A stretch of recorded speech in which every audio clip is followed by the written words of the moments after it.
अभी हम लोग तृतीय अध्याय में प्रवेश कर चुके हैं और तृतीय अध्याय के 2 श्लोक हो चुके हैं, जिसमें अर्जुन जी ने भगवान जी से प्रश्न किया, भगवान श्री कृष्ण से प्रश्न किया था कि जायसी चेत कर्मणस्ते मता बुद्धि जनार्दन तत्किं कर्मणि घोरे माम नियोजयसि केशव। और व्यामिश्रेणेव वाक्येन बुद्धि मोहयसीव मे तदेकम वद निश्चित्य येन श्रेयो हमाप्नुयाम।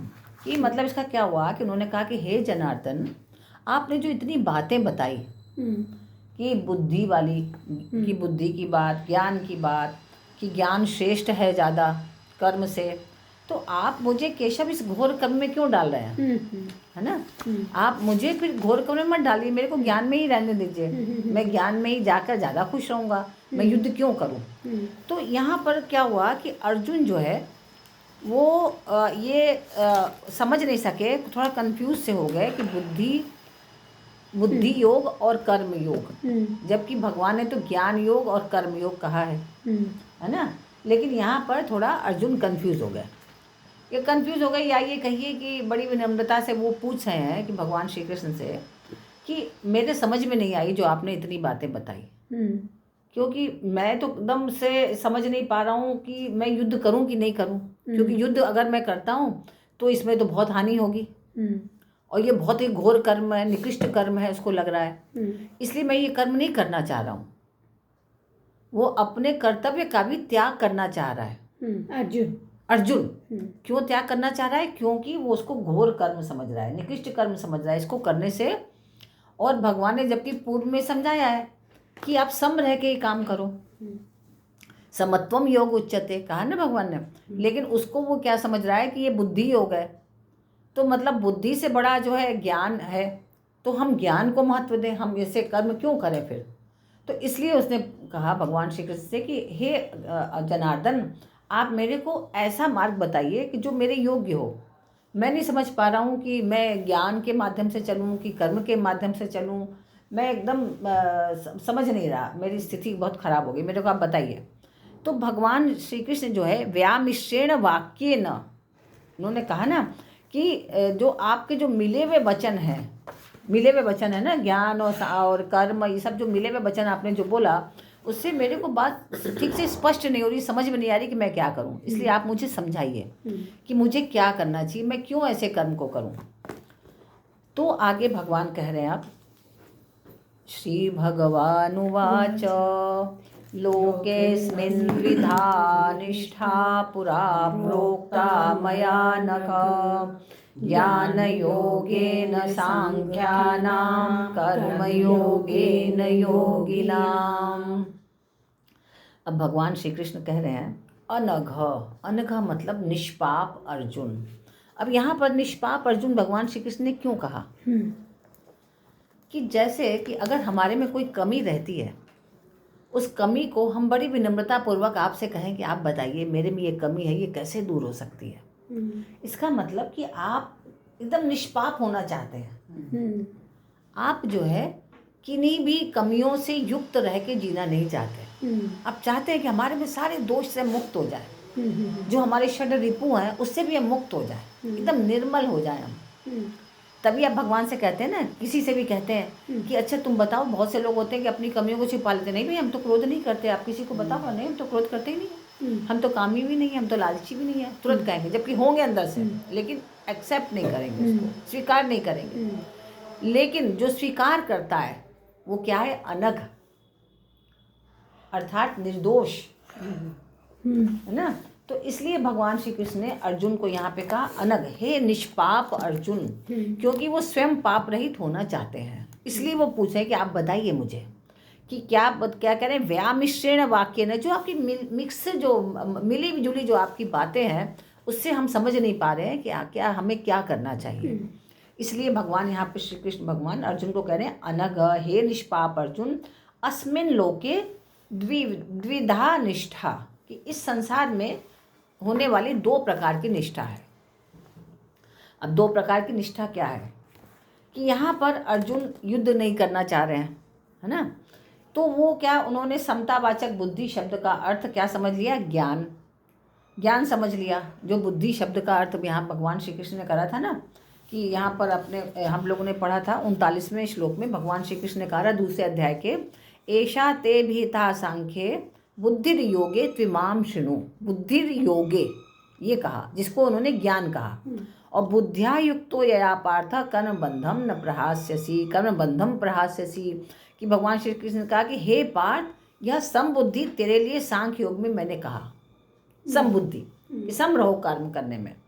तो तू इसको कर्म योग के विषय में सुन कि समबुद्धि से युक्त हुआ व्यक्ति कर्म बंधन से मुक्त हो जाता है। क्योंकि अगर सम रोक रहे कि हम कार्य करेंगे तो हमें कर्म का बंधन नहीं लगेगा। ये इस परिप्रेक्ष्य में कह रहे हैं कि युद्ध के परिप्रेक्ष्य में, क्योंकि वो युद्ध करना चाहता है और ये कहता है, डरता है कि अगर मैं युद्ध करूंगा तो मेरे को पाप लग जाएगा, मैं अपने आचार्यों को युद्ध मारूंगा कि भाइयों को किसको युद्ध करूंगा तो मेरे को पाप लगेगा, ये अच्छी बात नहीं है। तो श्री कृष्ण भगवान ने यहाँ पर ये कहा कि बुद्धिया युक्तो यया पार्थ, कि अगर सम बुद्धि से युक्त होके तुम कार्य करोगे, कि सम हो गए, वो मरे तो भी हमें कोई फर्क नहीं पड़ा है, जिंदा रहे तो भी कोई फर्क नहीं पड़ा, ये नहीं कि मेरे को ऐसा करके ही मेरे को सुख मिलेगा, ऐसा नहीं है। तो तुम कर्म बंधन से मुक्त हो जाओगे। और अगर उसमें आसक्ति युक्त होकर कर्म करोगे तो आप कर्म बंधन में बंधे रहोगे। तो भगवान श्री कृष्ण ने तो कर्म बंधन से कैसे मुक्ति मिले ये बताया, न कि ये बताया कि तुम कर्म मत करो, ये तो नहीं बताया, है ना। तो लेकिन यहाँ पर श्री अर्जुन नहीं समझे। और फिर उसके बाद 39वें श्लोक में भी भगवान श्री कृष्ण ने ये बात कही थी कि दूरेण यवरम कर्म बुद्धि योगा धनंजय, बुद्धौ शरणमन्विच्छ कृपणा फल हेतवः, कि बुद्धि योग की अपेक्षा सकाम कर्म दूर से ही निकृष्ट है। सकाम मीन्स सकाम, फल की इच्छा। हाँ, फल की इच्छा से, कि जैसे अगर तुम इसलिए युद्ध कर रहे हो कि मेरे को तो जीतना ही है, तो क्या हुआ, सकाम कर्म हो गया। इसलिए युद्ध कर रहे हो कि ये गलत व्यक्ति है, इसलिए मुझे इसको हटाना है, और मैं कर्म कर रहा हूँ अपना, उसका फल मैं जीतूं या हारूं उससे कोई फर्क नहीं पड़ता, लेकिन मैं इस समय युद्ध के लिए तत्पर हूँ, है ना। तो ये हो गया निष्काम कर्म। और बुद्धि से सोचा हुआ कर्म करा ना आपने, बुद्धि से सोच के ही निर्णय लिया ना आपने कि मैं काम करूं कि नहीं करूं। तो क्या होता है, भगवान कह रहे हैं कि हे धनंजय, बुद्धि अर्थात समता का तुम आश्रय लो। बुद्धि का आश्रय लो मतलब समता का आश्रय लो, समूह के कार्य को करो।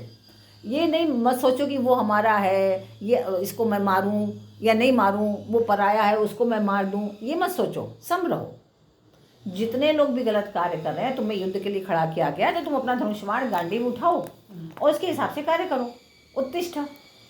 तो भगवान श्री कृष्ण तो ये कर रहे हैं, लेकिन वो इस चीज़ को गलत समझ रहा है। तो जो कह रहे हैं भगवान की, क्योंकि जो फल के हेतु बनने वाले जो कार्य हैं वो अत्यंत निकृष्ट हैं, वो अच्छे नहीं हैं। तो भगवान श्री कृष्ण ने यहाँ पे ये कहा। लेकिन ये क्या समझ रहा है कि ये जो मिली जुली इनकी बातें हैं भगवान श्री कृष्ण की, कह रहा है कि जो आपकी व्यामिश्रेण वाक्य ना, इससे मैं समझ नहीं पा रहा हूँ। तो भगवान कह रहे हैं कि इस मनुष्य लोक में 2 प्रकार से होने वाली निष्ठा जो मेरे द्वारा पहले कही गई, जो अभी हमने आप लोग को बताया, 2 तरह की निष्ठा कही गई। अब यहाँ पर ये जो हमारा शरीर है, मनुष्य शरीर क्या है, मनुष्य शरीर को ये समझना चाहिए कि जैसे मनुष्य शरीर है तो मनुष्य शरीर 2 प्रकार का, जैसे क्षर और अक्षर 2 चीज़ें हैं। एक नाशवान चीज़ है और एक अविनाशी है। नाशवान कौन है? शरीर। जो शरीर है वो नाशवान है, उसका नाश हो जाता है। तो कर्म हम किससे करते हैं? सिद्धि और असिद्धि की प्राप्ति किससे होती है? शरीर से होती है। तो जब हम क्षर से शरीर और सिद्धि और असिद्धि की प्राप्ति इसी के माध्यम से करते हैं तो ये क्या कहलाता है? कर्म योग, है ना। इस शरीर के माध्यम से तो करते हैं ना सिद्धि और असिद्धि की प्राप्ति।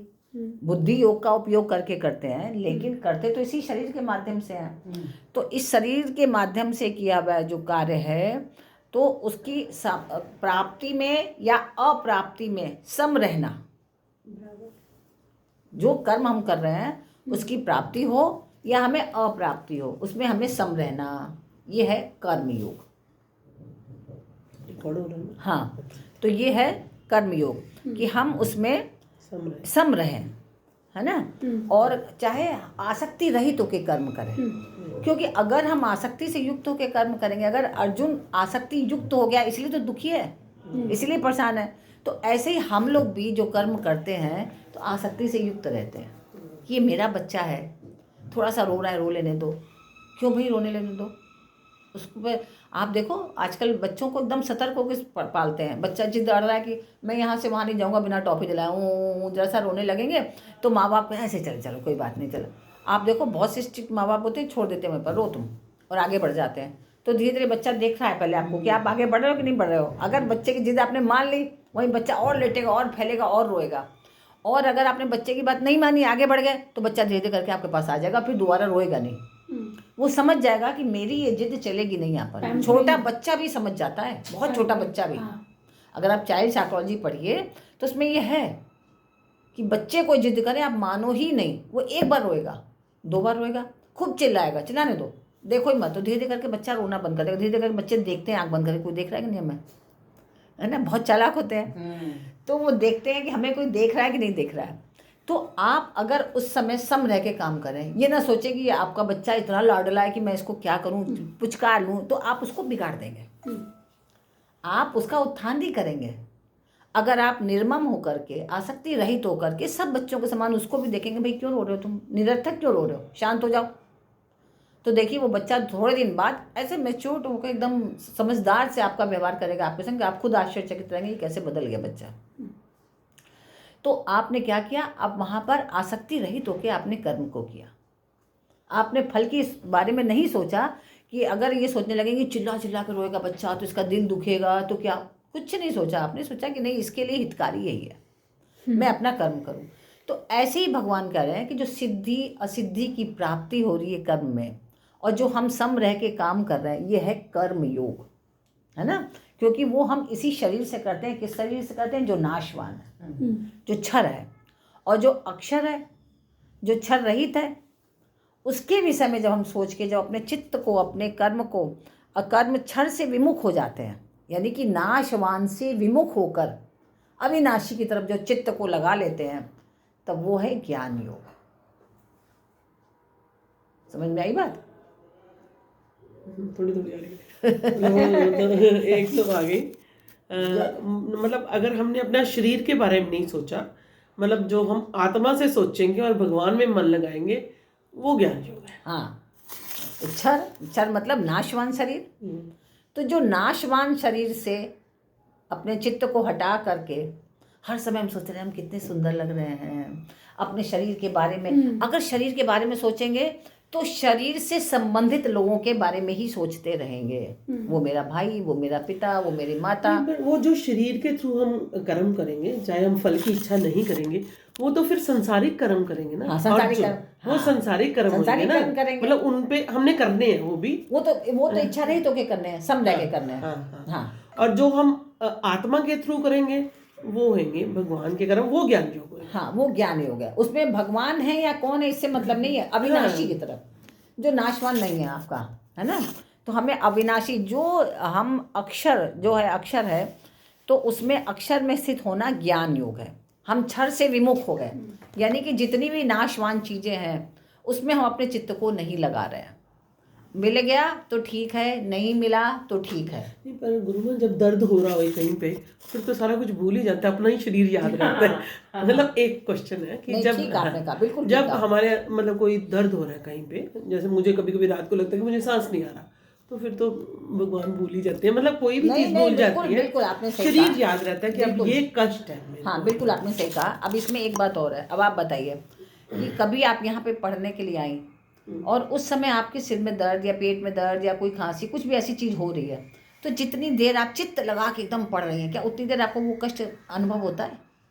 नहीं, ऐसा हुआ नहीं होता। फिर नहीं होता ना, भूल जाता ना उस टाइम तक, भूल गए ना। क्यों? क्योंकि आपने अपने चित्त को कहीं और लगा दिया, चित्त आपका उसमें रम गया। तो इसका मतलब कब बड़ा कौन है? चित्त बड़ा है ना। आपने अपने चित्त को ज्ञान में लगा दिया और उसमें रम गया वो। आप भूल गए कि आपको क्या कष्ट है। क्यों भूली भाई? जब आपका कष्ट इतना बड़ा था, भूली क्यों? क्यों भूली? आप रात में सोने के समय ही क्यों कष्ट में हुई? क्योंकि आप एकांत में हैं, आपके पास चिंतन के लिए कोई उससे बड़ा विषय नहीं है। यस, है ना? आपके लिए चिंतन के लिए केवल एक ही विषय है कि मेरी सांस नहीं आ रही है। अरे आप सीधे बैठ जाइए, रीढ़ की हड्डी सीधी करके, और तुरंत आप नाड़ी शोधन प्राणायाम करना शुरू करिए, देखिए आपकी नाक सही हो जाएगी। आप भूल जाएंगे, आप थोड़ी देर बाद एकदम शांत हो जाएंगी, चित्त आपका एकाग्र हो जाएगा। तो ये जो हमारा नाशवान शरीर है, इसमें रोग होते हैं, निश्चित रूप से होते हैं, और कष्ट भी होता है। अब चिंतन का विषय है कि हम अपना चित्त कहाँ लगाएं। रात दिन यही सोचें बड़ा कष्ट, बड़ा कष्ट, बड़ा कष्ट, तो हमारा वो कष्ट बढ़ता जाएगा, बड़ा हो जाएगा। अब ये सोचें कष्ट, उसमें ध्यान ही नहीं दे। इसमें क्या बोला है कि क्षर से विमुख होकर अक्षर में स्थित हो जाना क्या है? ज्ञान योग। ये है ज्ञान।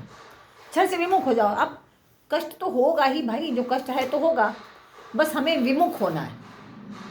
आप प्रेमानंद जी सामने हम लोग को उदाहरण है ना, बिल्कुल सही है। उनकी दोनों किडनी फेल, सब सारी समस्या, फिर भी दिन भर उनके प्रवचन चल रहे हैं, 2 बजे रात से निकल जाते हैं वो।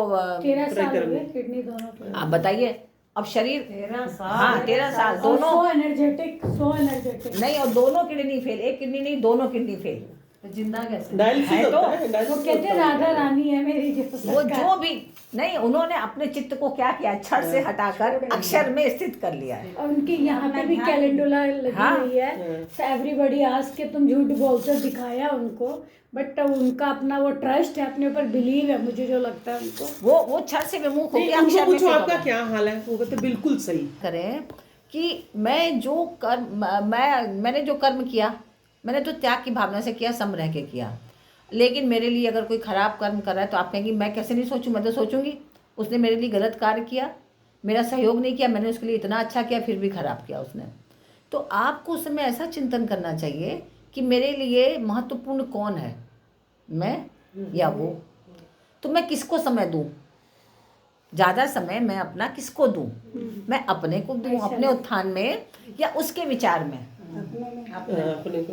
तो लेकिन होता क्या है? अपने को दे रहे हैं? बताइए, आप दे रही हैं? ये हो नहीं पाता। मैं आपको परसों का एक इंसिडेंट बता रही हूँ। मैं शशि जी को लेके, शशि कपूर को, इनको जानते हैं, इस करके मैं ज़्यादा नहीं बात करी, उनको लेके बैंक गई कि उनका फिर कुछ काम था कि उनके अकाउंट्स आ गए हैं, तो वो अभी फ्रेश थे। उनकी एक ही रट थी, विनय कपूर की नॉमिनेशन डाल दो, देख चेक कर लो विनय कपूर की नॉमिनेशन है कि नहीं। उनका बेटा था। तो मुझे लगा कि तू इतने कष्ट में है, वो पता नहीं घर बैठा है या कहाँ घूम रहा है, मुझे नहीं पता। एक पड़ोसी को लेके तू आई हुई है, लेकिन लटक फिर वही है। 10 मिनट मुझे बड़ा लगा कि ये क्या कर रही है और मैं क्या कर रही हूँ। डॉक्टर साहब भी साथ थे। 10 मिनट में सोचती थी, फिर मुझे लगा चल कोई ना, जो करती है करने दे। मतलब 10 मिनट में रिकवर कर गई। फिर 10 मिनट में मेरे बहुत सारे इमोशंस, इरिटेशंस भी, उस पर तरस भी, थोड़ी सी क्रोध भी, सब कुछ आ गया। मुझे लगा कि अब आप पूछ के आओ विनय कपूर की नॉमिनेशन होगी, आप पूछ के आओ विनय कपूर की नॉमिनेशन होगी। तो मुझे लगा कि कोई जो ये करती है करने दो। पर वो 10-15 मिनट हम जरूर सोचते हैं, जो अगले वाला बंदा कर रहा होता है ना, वो दिमाग में आ जाता है। नहीं, देखिए, उसको नॉमिनेशन की बड़ी थी कि मेरे बाद उसको पैसे मिल जाए। तो पुत्र मोह था ना, पुत्र मोह, सही कहा इन्होंने। वो उनकी आसक्ति, वो उनकी समस्या है। उस समस्या से ग्रसित होकर वो रहेंगी, उसी में मृत्यु को प्राप्त होंगी। और फिर उनको मुक्ति नहीं मिलेगी। नहीं, उनका बेटा है। नहीं, उनको मुक्ति नहीं मिलेगी। लेकिन अब आपकी बारी आई, क्योंकि अब आपको जो कर्म करना है, तो आपने अगर उस बात विषय को वहीं पे विचार किया, वहीं पे सोचा उतनी देर के लिए, 10 मिनट के लिए, और फिर वहीं पे त्याग दिया, तब तो ठीक है ना। लेकिन अगर आप घर आकर के उस पर बैठ के चिंतन कर रही हैं कि अरे उसने ऐसा कहा था, उसको ऐसा नहीं कहना चाहिए था, उसने कितना समय नष्ट किया, मैं तो उसके साथ गई, मैंने उसमें, ये क्या हो रहा है? अब आपके चित्त में वो स्थित होता जा रहा है। वो नहीं करती, इसका इतना तो असर आ गया। एक बात बता रहे हैं कि मतलब फिर जैसे जनरली होता है जी, जनरली क्या होता है, छोड़ा है। हाँ, जनरली हर किसी के संग ये क्या होता है कि जैसे आपकी बहू ने कुछ कहा, आपके बेटे ने कुछ कहा, आपके पड़ोसी ने कुछ कहा, या किसी थर्ड पर्सन ने ऐसी बात कह दी जो आपने बहुत अच्छा उसके लिए करा, लेकिन उसने आपके लिए कुछ निगेटिव बोला, किसी भी रिश्तेदार, नातेदार, जेठानी, दुरानी, कोई भी हो, है ना, चलता रहता है। थोड़ा ज्यादा चलता हाँ, अपने अंदर पावर होनी चाहिए। नहीं, अब इसमें क्या है, पावर क्या है, पावर का हम मिसयूज ना करें ना, पावर तो सबके पास है, लेकिन उसका हम जनरली मिसयूज करते हैं। क्या करते हैं, हम बैठ के सोचते रहते हैं, उसने मेरे लिए ऐसा कहा था, उसको तो गलत किया, मैंने तो उसके लिए कितना किया। तो ये क्या हो रहा है, ये एक आपकी कर्म बंधन बंधता जा रहा है चित्त में, वो आपकी स्थिति लगती जा रही है, आपका कहीं बंधन से मुक्ति नहीं मिल रही है, वो आप ज्यादा अटैच हो रहे हो। हाँ, आपकी रिकॉर्डिंग चलती जा रही है रिकॉर्डिंग आपकी, और वो आपका फीड हो गया। जब चित्रगुप्त के पास जाएंगी तो पूरा खोल के दिखाएगा कि आपने उस समय ऐसे ऐसे ऐसे सोचा, ऐसे ऐसे किया। खाली फिजिकली वर्क नहीं,